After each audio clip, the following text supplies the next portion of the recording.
Aqui você não entra. Vá para o elevador de serviço. Ele disse sem saber quem era. Erro fatal. 30 segundos. Isso é tudo o que levou para Ricardo Medina destruir a única oportunidade que tinha de salvar sua vida.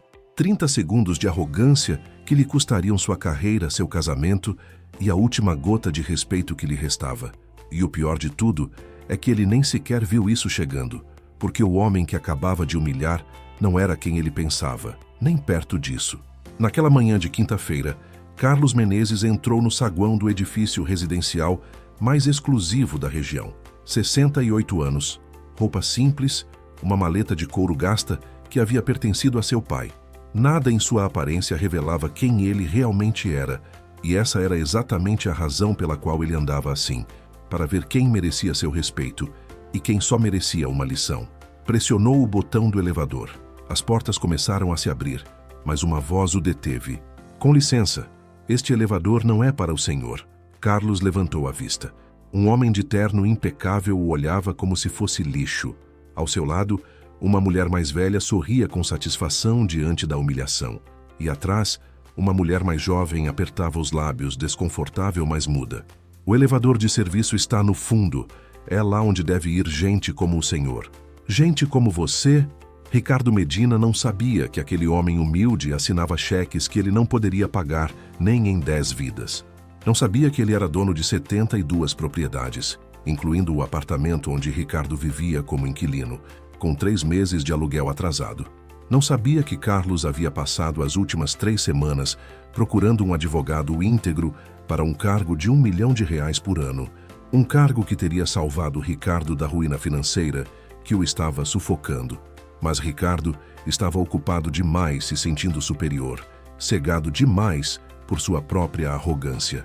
E sua mãe, Francisca, estava entretida demais humilhando alguém para se sentir importante por um momento.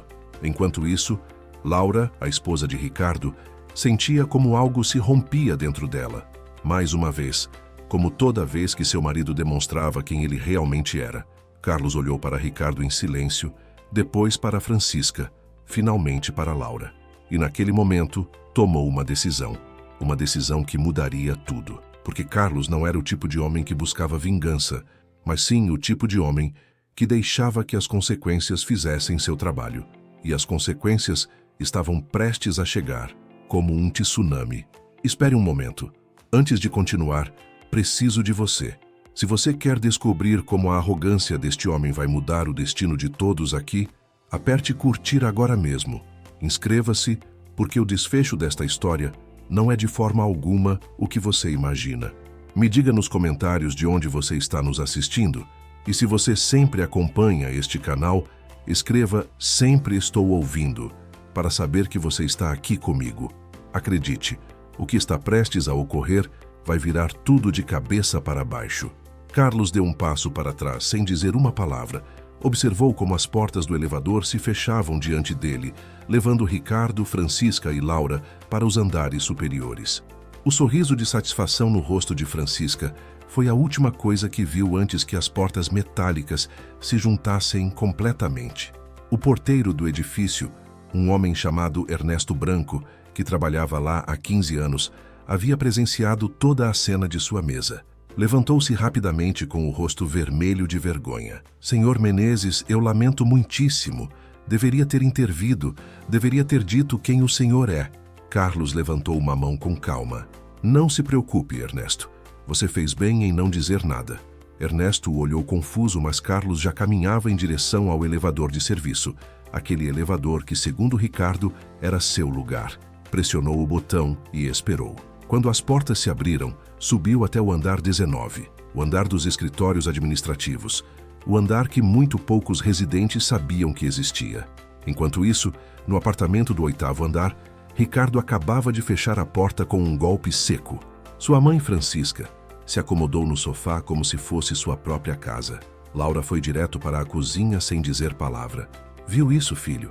Cada dia esta cidade se enche mais de gente que não sabe qual é seu lugar." Ricardo afrouxou sua gravata e assentiu. Tinha toda a cara de ser um trabalhador de manutenção ou algo assim. Provavelmente nem mora neste edifício. Laura apertou com força a xícara de café que estava preparando. Seus dedos ficaram brancos, mas não disse nada. Nunca dizia nada. Estava casada há 5 anos com Ricardo e havia aprendido que contradizê-lo só piorava as coisas, especialmente quando sua mãe estava presente. Francisca continuou falando. Na minha época, essa classe de pessoas nem poderia entrar em edifícios como este. Agora olha, caminham pelo saguão como se fossem donos do lugar. Ricardo soltou uma risada amarga enquanto revisava seu celular. Tinha 17 mensagens não lidas, todas do banco, todas urgentes, mas sua mãe não podia saber disso. Laura também não. Ninguém podia saber que o advogado bem-sucedido Ricardo Medina estava à beira da falência. 3 cartões de crédito no máximo, 4 meses de pagamentos atrasados do carro, 3 meses de aluguel sem pagar. E o pior de tudo, um empréstimo de R$250 mil que vencia em 2 semanas. Um empréstimo que havia tomado para manter as aparências, para que sua mãe continuasse acreditando que ele era o filho bem-sucedido que ela ostentava, para que Laura não descobrisse que sua vida perfeita era uma mentira construída com dívidas. Filho, você parece cansado. Está tudo bem no escritório? Ricardo levantou a vista do celular e forçou um sorriso. Tudo perfeito, mãe. Só um caso complicado, nada que eu não possa resolver. Outra mentira. Não havia nenhum caso complicado. Mal havia casos. Sua carreira como advogado independente estava fracassando estrondosamente. Os clientes importantes o haviam abandonado depois que ele perdeu 3 processos seguidos por falta de preparação. E novos clientes não chegavam porque sua reputação estava destruída. Mas havia uma luz no fim do túnel, uma pequena esperança. 2 semanas atrás, um contato havia mencionado que uma empresa grande estava procurando um diretor jurídico, um cargo com salário de R$1 milhão por ano, exatamente o que ele precisava para sair do buraco. Havia enviado seu currículo, havia esperado ansiosamente uma resposta, mas nada havia chegado. O que Ricardo não sabia era que essa resposta nunca chegaria agora, porque o dono daquela empresa acabava de vê-lo em ação e não havia gostado nada do que viu.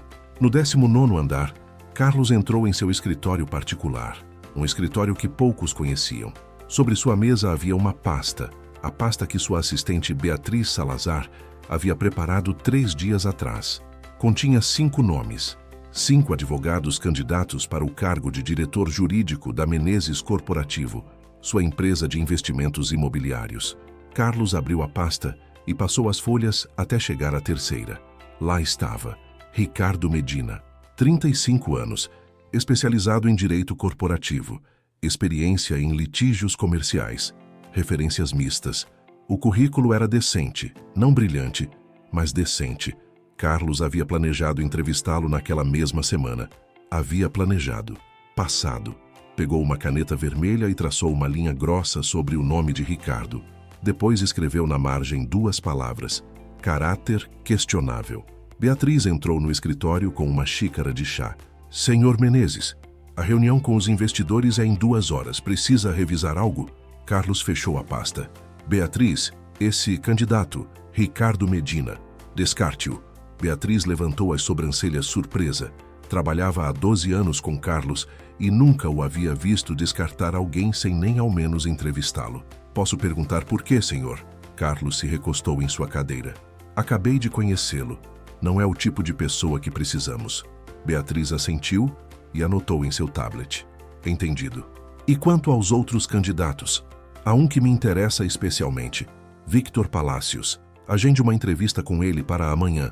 Beatriz saiu do escritório e Carlos ficou olhando pela janela. De lá podia ver toda a cidade, todos aqueles edifícios, todas aquelas vidas.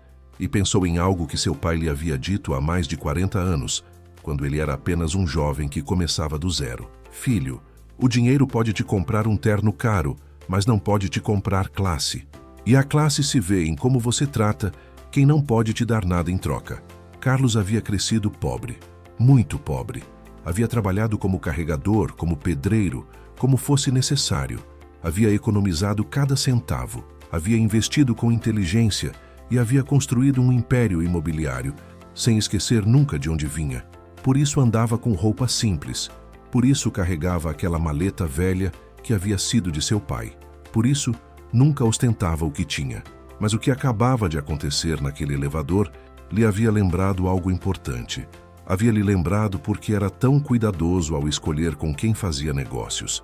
Porque o caráter de uma pessoa se revela nos momentos pequenos, em como tratam um desconhecido em um elevador, em se são capazes de humilhar alguém só porque acreditam que podem fazê-lo. E Ricardo Medina acabava de revelar exatamente quem ele era. Enquanto isso, no apartamento do 8º andar, o telefone de Ricardo tocou. Era seu banco outra vez. Olhou para a tela e recusou a chamada. Sua mãe continuava falando sobre o quão mal estava a cidade ultimamente. Laura lavava os pratos em silêncio, com os olhos vidrados. Nenhum dos três sabia que suas vidas estavam prestes a mudar. Nenhum imaginava que aquele encontro de 30 segundos no saguão teria consequências que os perseguiriam durante muito tempo. E nenhum imaginava que o verdadeiro golpe ainda não havia chegado. Passaram 3 dias. 3 dias nos quais Ricardo Medina revisava seu e-mail a cada meia hora, esperando a resposta que nunca chegaria.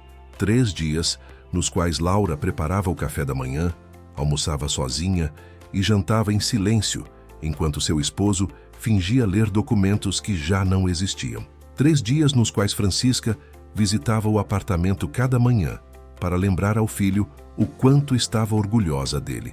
Se seu pai estivesse vivo, estaria tão orgulhoso de te ver. Um advogado bem-sucedido, um apartamento no melhor edifício da região. Ricardo sorria e assentia, mas por dentro estava se desmoronando. Na sexta-feira à tarde, recebeu a ligação que estava temendo. Seu proprietário, ou melhor, o administrador que gerenciava a propriedade. Senhor Medina, ligo da administração do edifício. Precisamos conversar sobre os pagamentos atrasados. Ricardo saiu para a varanda para que Laura não escutasse. Eu sei. Foi um mês complicado, mas já tenho o dinheiro pronto. Vou transferir na próxima semana. Outra mentira. Não tinha o dinheiro, nem perto. Senhor Medina, isto não é uma cortesia. Já são 3 meses completos. O proprietário foi muito paciente, mas precisamos de uma solução imediata, ou teremos que iniciar o processo de despejo. A palavra despejo caiu como um martelo sobre Ricardo. Despejo. Espere um momento, não podemos chegar a um acordo? Falar diretamente com o dono? O administrador suspirou. O Sr. Menezes não costuma se envolver diretamente nestes assuntos, mas posso transmitir sua solicitação. Ricardo desligou o telefone com as mãos trêmulas. Menezes. Nem sabia quem era esse homem. Em 5 anos morando lá, nunca havia visto o proprietário. Nunca havia se preocupado em saber quem era. Só assinava os contratos e fazia os pagamentos. Ou costumava fazer. Entrou no apartamento e encontrou Laura sentada no sofá olhando pela janela. Quem era? Ninguém importante. Trabalho. Laura o olhou com uma expressão que ele não soube decifrar. Havia algo diferente em seus olhos, algo que não havia visto antes, ou talvez sempre tivesse estado lá e ele nunca se preocupou em olhar. Ricardo, precisamos conversar. Agora não, Laura, tenho que revisar uns documentos. Você sempre tem que revisar documentos. Sempre é agora não. Quando então? Ricardo sentiu a irritação crescendo em seu peito. O que você quer que eu te diga? Estou trabalhando. Alguém tem que manter este estilo de vida que tanto você desfruta. Laura se pôs de pé, lentamente. Estilo de vida? Ricardo, eu trabalho. Sou professora. Ganho meu próprio dinheiro. E você sabe perfeitamente que metade dos gastos desta casa eu pago. Essa era a verdade que Ricardo odiava admitir. Laura ganhava um salário modesto como professora de literatura, mas era consistente. E durante os últimos meses, havia sido ela quem mantinha à tona os gastos básicos, enquanto ele fingia que tudo estava bem. Não comece com isso agora. Começar com o quê? Com a verdade? Há 3 dias você humilhou um homem pela sua aparência. Sua mãe zombou dele e eu fiquei calada como sempre. Mas já não aguento mais isso, Ricardo. Ele a olhou como se ela tivesse dito algo absurdo. Sério? Ainda está pensando nisso? Era um trabalhador, Laura, estava no lugar errado. E isso te dá o direito de tratá-lo como lixo? Ricardo apertou os punhos. Não vou discutir isso com você. Tenho coisas mais importantes com que me preocupar. Saiu do apartamento batendo a porta. Laura ficou parada no meio da sala, sentindo como algo dentro dela finalmente se rompia. Algo que estava rachando durante anos. Cada comentário depreciativo de seu esposo. Cada vez que a calava na frente de sua mãe. Cada vez que a fazia se sentir pequena. Tudo estava chegando a um ponto de ruptura. Mas o que Laura não sabia era que o universo estava prestes a lhe dar uma saída. Uma saída que viria da pessoa menos esperada. Naquela mesma tarde, Carlos estava em seu escritório revisando os relatórios mensais de suas propriedades. Beatriz entrou com uma pasta. Senhor Menezes, aqui está o informe de inquilinos com pagamentos atrasados. Há vários casos, mas há um em particular que requer sua atenção. Carlos abriu a pasta e seus olhos se detiveram em um nome. Apartamento 812. Ricardo Medina. 3 meses de atraso. Notificações enviadas sem resposta. Carlos fechou os olhos por um momento. É claro, o mesmo homem do elevador. O mesmo que o havia humilhado sem saber quem ele era. E agora resultava que lhe devia R$45 mil em aluguéis atrasados. A ironia era quase poética. O que quer que façamos, senhor? Iniciamos o processo de despejo? Carlos ficou pensando. Poderia fazê-lo? Tinha todo o direito, mas algo o deteve. Lembrou da expressão de Laura naquele dia no elevador. O desconforto em seu rosto, a culpa. Ela não havia sido parte ativa da humilhação. Ela só havia tido medo de falar. E Carlos sabia o que era isso. Sabia o que era estar preso em uma situação sem poder dizer nada. Espere, não inicie o despejo ainda, mas também não dê mais extensões. Quero que envie uma carta oficial. Ele tem 2 semanas para se regularizar ou procederemos legalmente. Beatriz assentiu e saiu do escritório. Carlos olhou pela janela mais uma vez. Não sentia satisfação pela situação de Ricardo. Não era um homem vingativo, mas também não era um homem que permitia que o pisoteassem. E definitivamente não era um homem que recompensava a arrogância com misericórdia. No entanto, havia algo naquela esposa silenciosa que lhe havia ficado gravado. Algo em seu olhar que lhe dizia que ela não era como seu esposo, que ela estava presa. E Carlos, que havia passado décadas ajudando pessoas que realmente mereciam, começou a se perguntar se talvez houvesse uma maneira de ajudá-la sem ajudar quem não merecia. Era uma ideia que ainda não tinha forma, mas estava lá, germinando. Enquanto isso, Ricardo caminhava pelas ruas sem rumo fixo. Seu telefone vibrou.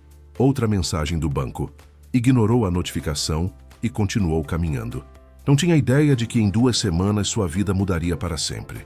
Não tinha ideia de que cada decisão que havia tomado, cada palavra arrogante que havia dito, cada pessoa que havia humilhado, estava prestes a lhe cobrar a conta.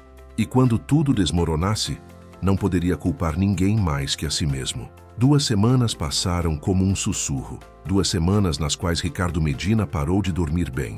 Nas quais Laura começou a procurar apartamentos mais baratos em segredo. Nas quais Francisca continuava visitando, alheia a tudo, falando de quão maravilhoso era ter um filho bem-sucedido. Na segunda-feira de manhã, chegou a carta registrada. Ricardo a recebeu na porta e sentiu como o estômago afundava ao ver o remetente. Administração de Propriedades Menezes. Abriu-a com mãos trêmulas, enquanto Laura o observava da cozinha. Estimado Sr. Medina, depois de múltiplas tentativas de contato e notificações prévias, informamos que tem um prazo máximo de 72 horas para regularizar sua situação de pagamentos atrasados. Caso contrário, procederemos com as ações legais correspondentes, incluindo o despejo imediato do imóvel. 72 horas.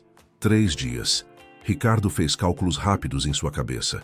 Precisava de R$45 mil só para se regularizar com o aluguel, mais os 7.500 do carro, mais os pagamentos mínimos dos cartões, mais o empréstimo que vencia em 5 dias.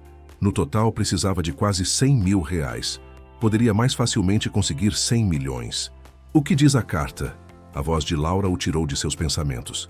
Ricardo dobrou a carta rapidamente. Nada importante, só uma atualização do contrato. Laura se aproximou e arrancou a carta de suas mãos. Algo nela havia mudado durante essas 2 semanas. Já não era a mulher silenciosa que aceitava tudo sem questionar. Leu a carta completa e seus olhos se encheram de lágrimas, não de tristeza, de fúria. Isto é o que você chama de nada importante? Ricardo, vão nos despejar. Vão nos jogar na rua. Desde quando você não paga o aluguel? Ele tentou tirar a carta dela. Vou resolver isso, sempre resolvo. Como? Como vai resolver isso? Porque eu já não tenho mais dinheiro para te dar. Já esvaziei minhas economias há 3 meses quando você me disse que era temporário. Você me prometeu que era só até fechar aquele caso grande. Que caso, Ricardo? Que caso existe? O silêncio que seguiu foi ensurdecedor. Ricardo não tinha resposta porque não havia caso. Não havia nada. Só dívidas e mentiras empilhadas uma sobre a outra, até formar uma torre que finalmente estava desmoronando. Laura se sentou no sofá com a carta nas mãos. Sua mãe vem amanhã. O que vai dizer a ela? Mais mentiras. Não vamos dizer nada. Isto é temporário. Laura soltou uma risada amarga. Tudo é temporário com você. As dívidas são temporárias. Os problemas são temporários. Minha felicidade é temporária. Sabe o que já não é temporário, Ricardo? Meu cansaço, meu desgosto. Isso já é permanente. Ricardo saiu do apartamento sem responder. Precisava de ar, precisava pensar, precisava de um milagre. Desceu no elevador, o mesmo elevador onde tudo havia começado a desmoronar 2 semanas atrás. Embora ele não soubesse, quando as portas se abriram no saguão, quase esbarrou em alguém. Desculpe, levantou a vista e se encontrou cara a cara com Carlos Menezes, o homem da maleta gasta, o homem do elevador. Mas Ricardo não o reconheceu. Para ele, Carlos era só outro idoso no edifício, um de tantos, alguém sem importância.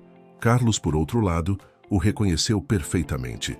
Observou o terno amarrotado de Ricardo, as olheiras profundas, as mãos trêmulas, e soube exatamente o que estava acontecendo. Havia visto aquele olhar antes, o olhar de um homem à beira do precipício.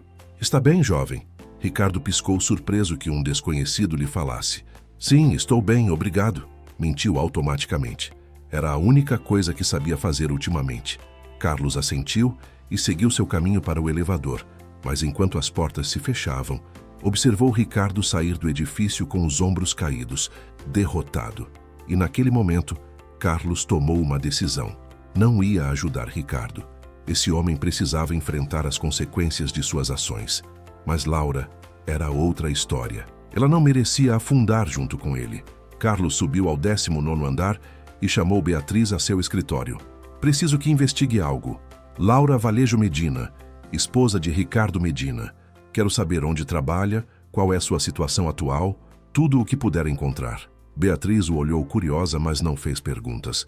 Trabalhava tempo suficiente com Carlos para saber que quando ele pedia algo assim, tinha suas razões. Em 24 horas, Carlos tinha um arquivo completo sobre Laura. Professora de literatura em uma escola secundária. Salário modesto, mas estável. Excelentes referências. Os estudantes a adoravam. Os pais a respeitavam. E o mais importante, havia esvaziado suas economias pessoais para cobrir as dívidas de seu esposo durante meses. Carlos leu o informe completo e sentiu uma mistura de admiração e tristeza. Admiração porque Laura era exatamente o tipo de pessoa que ele valorizava. Trabalhadora, honesta, generosa. E tristeza porque estava atada a um homem que não a merecia. Naquela tarde, enquanto Laura saía da escola depois de um dia exaustivo de aulas, encontrou um envelope no para-brisa de seu carro. Um envelope branco sem remetente. Abriu-o com curiosidade e encontrou uma carta escrita à mão. Estimada senhora Valejo, você não me conhece, mas fui testemunha de sua situação. Sei que é uma pessoa de bom coração, presa em circunstâncias difíceis. Gostaria de lhe oferecer uma oportunidade. Preciso de uma coordenadora educacional para um projeto de alfabetização que estou desenvolvendo. O salário é de R$20.000 mensais. Se estiver interessada, pode me contatar no número que aparece abaixo. Não há compromisso, só uma oportunidade para alguém que merece algo melhor. A carta não estava assinada, só havia um número de telefone. Laura leu a carta 3 vezes, 4 vezes. R$20.000 mensais. Era quase o triplo do que ganhava agora, mas algo não fazia sentido. Quem era essa pessoa? Por que lhe oferecia isso? Era real ou era algum tipo de golpe? Guardou a carta em sua bolsa e dirigiu para casa em silêncio. Sua mente era um turbilhão de perguntas. Quando chegou ao apartamento, Ricardo estava sentado na frente do computador, com o olhar perdido na tela em branco. Chegou outra carta do banco. Laura deixou sua bolsa sobre a mesa. Já não me importa, Ricardo. Já não posso continuar assim. Ele a olhou como se recém se desse conta de que ela estava ali. O que quer dizer com isso? Laura respirou fundo. Era agora ou nunca. Quero dizer que preciso pensar em mim, em meu futuro. Porque este barco está afundando e você não está fazendo nada para salvá-lo. Só está olhando como afunda. Ricardo se pôs de pé bruscamente. Então agora vai me abandonar quando mais preciso de você? Laura o olhou direto nos olhos. Você me abandonou há muito tempo, Ricardo. Só que eu estava cega demais para ver. Naquela noite, Laura dormiu no sofá. E pela primeira vez em 5 anos não chorou. Pela primeira vez sentiu algo parecido com paz. Porque finalmente havia dito a verdade. E a verdade, embora doesse, era libertadora. No dia seguinte, com as mãos tremendo, marcou o número da carta. Uma voz amável respondeu do outro lado. Bom dia. É Laura Valejo. Recebi uma carta sobre uma oportunidade de trabalho. A voz do outro lado sorriu. Senhora Valejo, que bom que ligou. Meu nome é Beatriz Salazar. Trabalho para o senhor Carlos Menezes. Ele está muito interessado em conhecê-la. Estaria disponível para uma reunião amanhã? Laura sentiu como seu coração batia com força. Menezes. O mesmo sobrenome da administração do edifício. Podia ser coincidência, mas no fundo ela sabia que não havia coincidências. Só consequências. E as de Ricardo apenas estavam começando. Laura chegou ao edifício corporativo às 10 horas da manhã. Era um lugar que conhecia bem de fora, mas nunca havia entrado.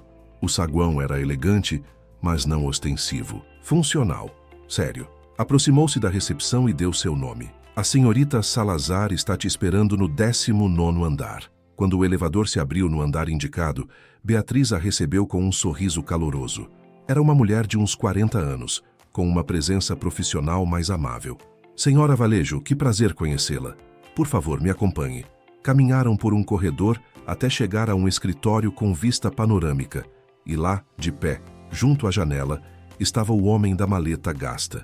O homem do elevador. O homem que seu esposo havia humilhado. Laura sentiu que o ar escapava de seus pulmões. Carlos se virou e sorriu com gentileza. Bom dia, senhora Valejo. Obrigado por vir. Por favor, sente-se. Laura se sentou lentamente com as mãos apertadas sobre seu colo. Sua mente era um caos de pensamentos. Menezes, Carlos Menezes, o dono do edifício, o homem que seu esposo havia tratado como lixo. Vejo que me reconhece. Laura assentiu, incapaz de falar. Imagino que tenha muitas perguntas. E todas são válidas. Mas antes que pense o pior, quero deixar algo claro. Isto não é vingança. Não é um castigo para seu esposo através de você. Isto é uma oportunidade real para uma profissional talentosa que merece algo melhor. Abriu uma pasta sobre sua mesa. Investiguei seu trabalho. Suas referências são impecáveis. Seus estudantes te adoram. E o mais importante, vi seu caráter. Vi seu rosto naquele dia no elevador. Vi seu desconforto, sua vergonha. Você não era parte daquela humilhação. Estava presa nela. Laura sentiu como as lágrimas começavam a se formar em seus olhos. Eu não soube o que fazer. Deveria ter dito algo. Deveria tê-lo defendido. Carlos levantou uma mão. O medo também é uma prisão, senhora Valejo. Eu sei isso melhor que ninguém. Mas a diferença entre ser cúmplice e ser prisioneiro está no que você faz depois. E você está aqui. Isso me diz tudo o que preciso saber. Explicou-lhe o projeto. Uma fundação educacional que ele estava desenvolvendo para crianças de poucos recursos. Precisava de alguém que coordenasse o programa de literatura e leitura. Alguém com experiência. Alguém com coração. O salário é de R$ 20.000 mensais para começar, com benefícios completos e com possibilidade de crescimento segundo os resultados. Laura não podia acreditar. Era exatamente o que precisava. Mais que isso, era o que havia sonhado fazer durante anos. Ensinar, mas com recursos, com apoio, com um propósito maior. Mas há algo mais que você deve saber, senhora Valejo. Seu esposo me deve 3 meses de aluguel. Amanhã vence o prazo que dei a ele. Se não pagar, iniciarei o despejo. Laura fechou os olhos. Sabia. É claro que sabia. Esta oportunidade que estou oferecendo não tem nada a ver com ele. Se aceitar, aceita por você mesma, por seu futuro, não para salvá-lo. Entende a diferença? Laura assentiu lentamente. E naquele momento soube exatamente o que tinha que fazer. Aceito a oferta, senhor Menezes, mas com uma condição. Carlos levantou as sobrancelhas surpreso. Quando iniciar o processo de despejo, quero estar fora daquele apartamento. Quero iniciar o divórcio antes que isso aconteça. Não quero seu dinheiro, não quero nada dele. Só quero minha liberdade. Carlos sorriu. Era a resposta que esperava, a resposta de alguém com dignidade. Negócio fechado. 2 dias depois, Ricardo recebeu 2 notificações. A primeira era a ação de despejo. A segunda era o pedido de divórcio de Laura. Estava sentado no apartamento vazio quando sua mãe chegou sem avisar. Onde está Laura? Por que há caixas por todos os lados? Ricardo levantou a vista. Tinha os olhos vermelhos, não havia dormido em 2 dias. Ela foi embora, mãe, me deixou. E vão nos despejar. Tudo desmoronou. Francisca ficou paralisada. Como assim ela foi embora? Como assim vão despejá-los? Ricardo, você é um advogado bem-sucedido, tem dinheiro, tem... Não tenho nada, mãe. Nunca tive nada. Só dívidas e mentiras. E agora Laura se foi com um trabalho melhor do que eu alguma vez poderei conseguir. Um trabalho que lhe deu o homem que humilhei no elevador há 3 semanas. O homem que resultou ser o dono deste edifício. O homem que estava procurando um diretor jurídico para sua empresa. O cargo que teria me salvado. As palavras saíram como uma confissão, como um veneno que finalmente podia cuspir. Francisca se deixou cair no sofá, processando cada palavra. Aquele homem do elevador, o que mandei para o elevador de serviço. Ricardo assentiu, e pela primeira vez em sua vida viu sua mãe ficar sem palavras. 3 meses depois, Laura estava coordenando o programa educativo mais bem-sucedido que a Fundação havia visto. Carlos assistia ocasionalmente às sessões, observando do fundo como ela transformava a vida daquelas crianças com cada aula, e sorria, sabendo que havia tomado a decisão correta. Ricardo, por sua vez, havia tido que se mudar para um apartamento pequeno nos arredores. Trabalhava em casos menores, mal sobrevivendo. Sua mãe parou de visitá-lo depois que ele confessou todas as mentiras, e cada vez que entrava em um elevador, lembrava daquele momento. Aquele momento em que sua arrogância lhe custou tudo, porque às vezes 30 segundos de soberba podem destruir anos de trabalho, e às vezes a pessoa que você julga pela aparência é exatamente quem tinha em suas mãos sua salvação. Carlos nunca buscou vingança. Não teve que fazer isso. A vida se encarregou disso sozinha. Ele só se certificou de que quem merecia uma oportunidade a recebesse e que quem decidiu humilhar outros enfrentasse as consequências naturais de seus atos.